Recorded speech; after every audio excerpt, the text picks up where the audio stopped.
আমাদের দাবি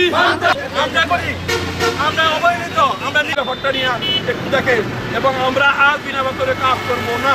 কিন্তু আমরা এই টেকনিশিয়ানরা যারা আছে আজকে পথে ঘাটে মাঠে, তারাই দেখা গেছে আজকে রোদ বৃষ্টির ভিতরে গ্রামে গঞ্জে গিয়ে আমরা আজকে জাত উন্নয়ন করি। 7 দফা দাবির ভিতরে প্রথম দাবি আমাদের বকেয়া বেতন দিতে হবে অবিলম্বে। একই ইউনিয়নে একাধিক এআইটি নিয়োগ বন্ধ করতে হবে।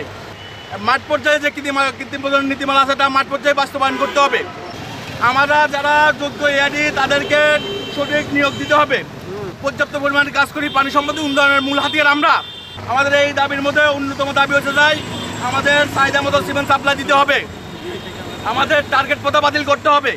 কর্মী কাজ করে তাহলে আমাকে যে বাংলাদেশ পানি সম্পদ অধিদপ্তর একমাত্র এআই টেকনিশিয়ানের দ্বারা পরিচালিত। এমনকি সারা বাংলাদেশে যদি কোনো রাজস্ব খাতে আয় দেখানো হয়, শুধু এআই সেকশনে দেখানো হয়। আমাদের দাবি এই ঈদে জামা জুতো অ্যাক্সেসরিজের ডিসকাউন্ট।